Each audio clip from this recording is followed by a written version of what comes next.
dejamos este tema, vamos a hablar también en esta vía pública de economía. ¿Por qué? Porque esta jornada tuvimos cifras de inflación entregadas por el Instituto Nacional de Estadísticas. Estamos aquí en el estudio con Sergio Lehmann, economista jefe del Banco BCI. Sergio, un amigo de la casa, ¿cómo te va? Muy bien, muchas gracias. ¿Qué tal? Muy buenas noches. A ver, 0,5% para el cuarto mes del año. Está en la parte de arriba de las expectativas, pero llevamos varios meses, Sergio, en que la inflación está en la parte de arriba de las expectativas, o incluso muy superior. ¿Qué está pasando? Sí, no es una buena noticia, por cierto, digamos, porque como bien sabemos, la inflación tiene un costo importante, un efecto importante en el bolsillo de la familia, y por lo tanto, naturalmente, esta sorpresa, ¿no es cierto?, hoy día ligeramente más arriba de lo esperado, tiene un impacto relevante. Ahora, ¿qué está pasando? Básicamente, yo diría que hay dos factores centrales. El primero tiene que ver con el precio de los combustibles. El precio del petróleo internacional tuvo un alza importante a comienzos de año y eso se está traspasando a precios, ¿no es cierto?, domésticos. Eso probablemente va a seguir hacia los próximos meses. Todavía no se ha traspasado del todo lo que fueron los incrementos en precio de petróleo, precio internacional de gasolina. Y el segundo factor tiene que ver con tipo de cambio, digamos. También, ¿no es cierto?, eso está teniendo un impacto relevante en la dinámica inflacionaria. El tipo de cambio tuvo desde comienzos de año un incremento muy relevante y, por cierto... Estuvo muy cerca a los 1.000 harta semana. Estuvo muy cerca a los 1.000 efectivamente y, por lo tanto, los precios de bienes importados reflejan eso. Y lo que nos mostró el IPC, ¿no es cierto?, del mes de abril, precisamente son elementos que están relacionados con estos dos factores. Sergio, si sumamos la inflación de enero, febrero, marzo y abril, 0,7, 0,6, 0,4 y 0,5, si no me equivoco, sumamos 2,2. El Banco Central en su último IPOM, que esto fue hace un mes, el IPOM de marzo, proyectó para este año 3,8. A ver, ¿cómo entender la proyección del Banco Central? ¿Por qué te lo pregunto? Porque llevamos 4 meses, un tercio del año, y tenemos 2,2 de 3,8. O sea, mucho más de la mitad en un tercio del año. Quiere decir que lo que viene de aquí en más, de mayo en adelante, este mes que estábamos cursando, ¿es más benigno en términos inflacionarios? Sí, es más benigno, efectivamente. Primero, ¿no es cierto?, porque hay un reconocimiento en esa proyección que hace el Banco Central, y por cierto que también hacemos los analistas. Nosotros también estamos viendo una inflación a fin de año que va a estar en torno a 4%, digamos. ¿Eso qué significa, digamos? Que estos elementos, tipo cambio, precio de gasolina, probablemente van a tender, digamos, a revertirse algo hacia adelante. Del lado del tipo de cambio ya estamos viendo alguna baja, eso son naturalmente, digamos, buenas noticias y por lo tanto las presiones que vienen fundamentalmente de ese lado tenderían, ¿no es cierto?, a ir disipándose. Son efectos transitorios, la gran pregunta es qué tan transitorios pueden ser, sin duda, digamos, hay riesgos, si la inflación podría ser un poquito más alta si es que demora más el tipo de cambio en ir bajando. Nosotros estamos previendo que especialmente en la segunda parte del año el tipo de cambio se va a ir acercando hacia 900 pesos y probablemente ya hacia el próximo año incluso bajo ese nivel, porque los fundamentales de la economía chilena sugieren justamente moverse en esa dirección. El precio del cobre muy elevado, ¿no es cierto? Además, ¿no es cierto?, probablemente hacia fin de año con la FED bajando tasas de interés y por lo tanto ese factor que ha sido muy importante para explicar el tipo de cambio especialmente alto a comienzos de este año tenderían, ¿no es cierto?, a ir disipándose. Hacia los próximos meses, efectivamente, vamos a ver inflaciones más benignas, particularmente para el mes de mayo. Nosotros estamos proyectando una inflación de 0,2% sobre la base de los precios que ya vamos, de alguna manera, recolectando, digamos, en el mercado. Sergio, ¿cuánto puede ir ayudando? Hemos visto un rally importante del cobre durante las últimas semanas y se proyecta que esto se debiera mantener en 2024, incluso 2025. Eso también ha significado una fuerte caída del precio del dólar. Siempre es como una suerte de balancín, sube uno, baja el otro. ¿Esto también va a ayudar? Sin duda, ayuda. El precio del cobre, especialmente alto, tiene un impacto muy relevante sobre el ingreso de dólares a nuestra economía. Recordemos que el cobre es el principal producto que nosotros exportamos, más o menos 50% de las exportaciones son cobre, y por lo tanto este precio muy atractivo, digamos, que ha subido con bastante fuerza, producto de proyecciones de demanda ciertamente, digamos, más altas hacia adelante, nos tiene, ¿no es cierto?, o nos afecta positivamente desde el punto de vista de, ¿no es cierto?, tipo de cambio y, por lo tanto, indirectamente también sobre la base de los precios.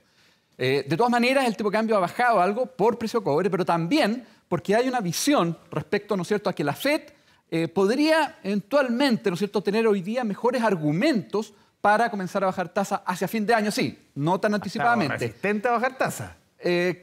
O sea, todavía no hay elementos suficientes, la inflación todavía tiende a ser un poquito pegajosa, digamos, en Estados Unidos, como se señala, ¿no es cierto?, de manera más coloquial. La dinámica americana, si bien está mostrando algunas señales de ir perdiendo dinamismo, todavía sigue siendo fuerte, pero ya hay algunos elementos que sugieren que va a haber espacio para bajar tasas hacia fin de año y eso naturalmente genera un alivio en los mercados. Durante los últimos días hemos visto bajada de tasas de interés a nivel internacional, sí. Hemos visto, ¿no es cierto?, un repunte de las bolsas, un repunte de los precios de los commodities y naturalmente ese mejor ánimo va a tener también un impacto sobre nuestro tipo de cambio y sobre nuestro dinamismo en materia de inflación. Sí, yo te citaba antes el IPOM de marzo. Si nos retrocedemos al IPOM del Informe de Política Monetaria de diciembre, el Banco Central proyectaba 2.9 para este año.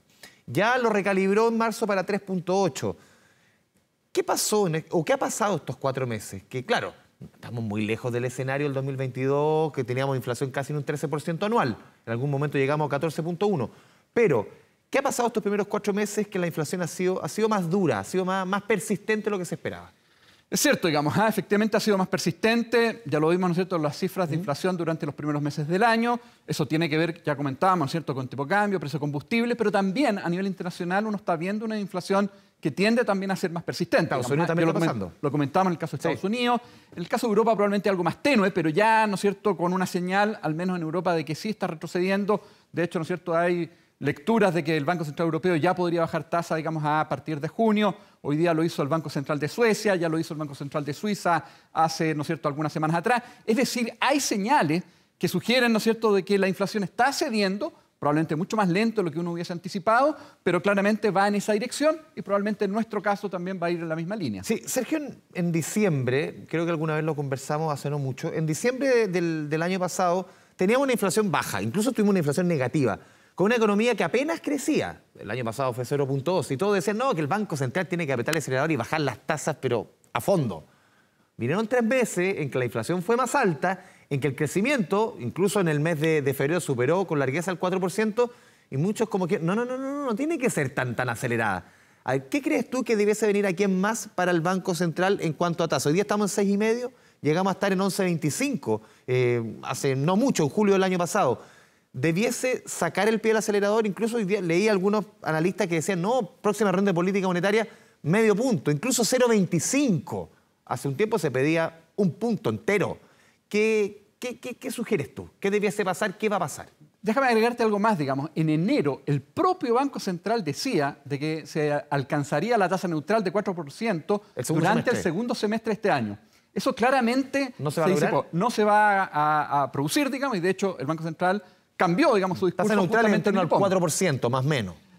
Pero el Banco Central cambió su discurso, sí, digamos. Y más bien hoy día se está viendo que ese 4% probablemente se va a alcanzar más bien hacia mediados del próximo año. ¿Qué pasó? Efectivamente, esta inflación más pegajosa, digamos. Esta idea de que probablemente la Fed también va a ser mucho más cauta en su proceso de ir bajando tasa y por lo tanto eso tuvo impacto sobre el tipo de cambio, ha llevado más bien a instalar la idea de hay que ser más gradual, hay que ser más cuidadoso. La inflación, ¿no es cierto?, tarda mucho, ¿no es cierto?, en bajar. Hay que ser entonces especialmente cauto, digamos, en ese proceso. Nuestra mirada, al menos, es que hay que mantener justamente esa trayectoria algo más cautelosa por estos efectos inflacionarios, por muy transitorios que puedan ser, no sabemos qué tan transitorios van a ser, digamos. Decía, probablemente pensando especialmente en tipo de cambio y en precio de combustible. Aún así, el Banco Central tiene espacio para seguir bajando la tasa, porque si uno descuenta los componentes, por ejemplo, alimentos y energía, que tradicionalmente, ¿no es cierto?, uno los saca para efecto de evaluar la política monetaria. Son más variables. Porque son más variables, no responden a la demanda interna, responden más bien a shock externo. Si uno descuenta esos factores y también algunos productos que son muy volátiles, la inflación está más bien más cerca del 3%, digamos, de lo que sugiere la inflación total. Por lo tanto, efectivamente hay espacio para seguir bajando tasas. Y lo otro que es muy importante es que hoy día ya se han corregido los desequilibrios macro. Lo recalca el Banco Central, ¿no es cierto?, en su informe de estabilidad financiera. El apretón del año pasado y el antepasado sirvió. Efectivamente, la tarea, digamos, de la política monetaria para corregir los desequilibrios ya está hecha. Ya está hecha, digamos. Y si uno ve cuál es la trayectoria de crecimiento que se está percibiendo, digamos, hacia adelante, está más bien en línea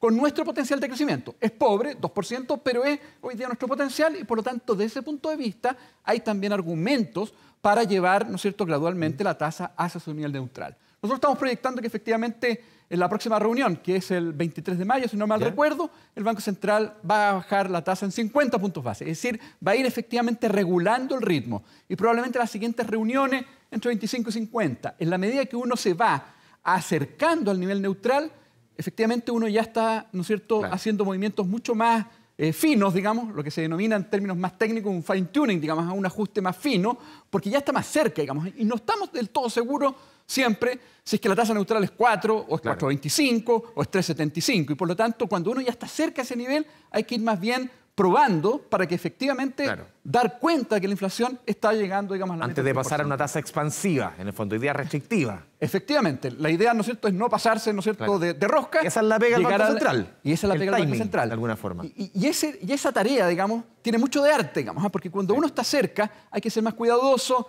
En general, ¿no es cierto?, siempre hay mucha incertidumbre. Los modelos, digamos, que uno utiliza tienen, ¿no es Se cierto?, toman componentes de decisiones con menos error. información. Y, por lo tanto, no solamente, claro, primero también, muchas veces no hay toda la información, entonces muchas veces lo que hay que hacer es mirar el modelo, pero Ya. también aplicar juicio. Y en ese juicio hay que ser cuidadoso en la trayectoria sobre la cual uno está mirando las bajas de tasa. Sergio Lehmann, ¿en qué momento está nuestra economía? Te lo pregunto. Hemos hablado de inflación de este 0,5, hemos hecho un raconto un poco lo que ha sido este año, que ha estado casi siempre por encima de las expectativas o por arriba. Tuvimos cifras de crecimiento la semana pasada, 0,8. Claro, con 3 días hábiles menos, lo dijo el ministro Marcel, podría haber sido fácilmente sobre 2%, pero cerramos un primer trimestre de 2,5%.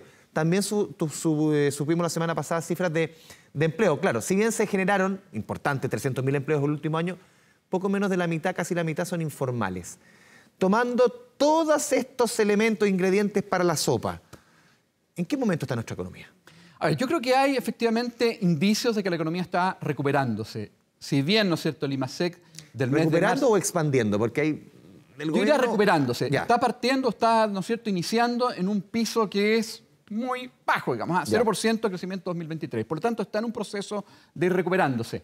En la medida que el Banco Central continúe bajando su tasa de política, particularmente el componente comercio, el consumo va a seguir, digamos, mostrando, digamos, un mejor desempeño hacia adelante. Los principales elementos que van a estar empujando la economía este año van a ser consumo, comercio, digamos, de alguna manera en términos sectoriales, por la vía, ¿no es cierto?, de las bajas de tasa que está aplicando el Banco Central, pero también minería, digamos, y eso tiene que ver con la entrada en operación, ¿no es cierto?, eso lo hemos comentado en alguna otra oportunidad, de nuevos proyectos que van a estar empujando especialmente el sector exportador. Pero eso va a ser transitorio también, ese componente minero ya entra en operación y va a alcanzar su plena producción probablemente a mediados de este año, ya durante el segundo semestre ese componente no va a estar. Y por lo tanto el que va a estar ya jugando el total efecto, digamos, va a ser más bien el consumo. La inversión va a caer este año y eso tiene que ver con temas que probablemente, ¿no es cierto?, se han discutido ya y el debate es fuerte, digamos, en términos de permisología, todos los que hay una señales batería de materia proyectos equilibrio. también que este gobierno ha empujado harto para intentar frenar el tema de la permisología. Hay varios economistas que incluso no muy afines al gobierno. El otro día leí una entrevista a Klaus Schmidt-Hebel, decía,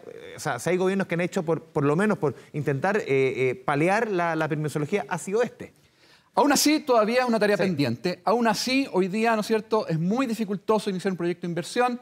Yo estuve la semana pasada visitando empresas españolas que tienen grandes inversiones en Chile, sector construcción, sector, ¿no es cierto?, energía, etcétera, digamos, concesiones, y todas ellas señalan de que hoy día hacer un proyecto de inversión en Chile, digamos, con todo, ¿no es cierto?, lo que significa esta suerte, digamos, de permisos muy, ¿no es cierto?, importante, una carga, ¿no es cierto?, en ese sentido, digamos, en materia de permisos muy fuerte, más cierta discrecionalidad, es definitivamente casi tortuoso, digamos, iniciar un proyecto de inversión en Chile. Y eso es una carga muy fuerte, sobre todo cuando estamos viendo una inversión que cae y un crecimiento de largo plazo que es tan solo 2%, digamos. En este proceso de ir recuperando actividad económica, estamos pensando que la economía va a crecer en torno al 2%, que es muy pobre.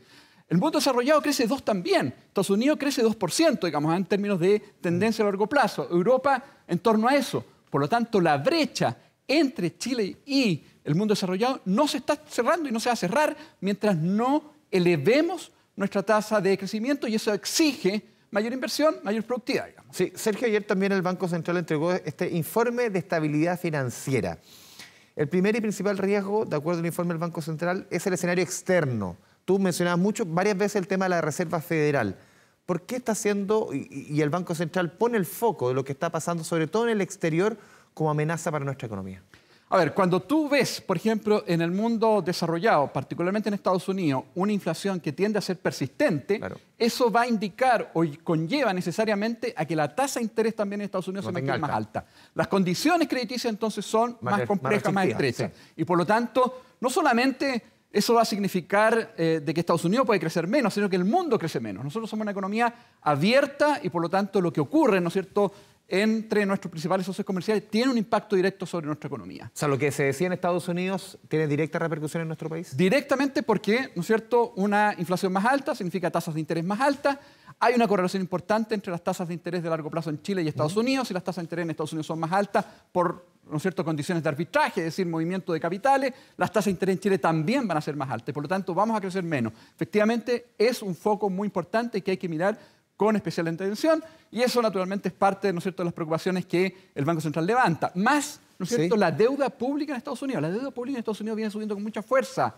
El déficit fiscal en Estados Unidos en torno al 5,5%. Y endeudarse cada vez más alto es más costoso. Y por lo tanto, tiene que endeudarse más. Eso significa, ¿no es cierto?, que tiene que hacer mayores emisiones de bono, y eso significa que las tasas de interés también tienden a estabilizarse en niveles más altos, y por lo tanto, el mundo crece menos y nosotros crecemos menos. Por lo tanto, hay que mirarlo con atención. Sergio, ayer lo decía también la presidenta del Banco Central, es más probable que tengamos tasas de interés más elevadas que en el pasado reciente. A ver, ¿cómo traducimos esto? No solamente va a ser más oneroso, más caro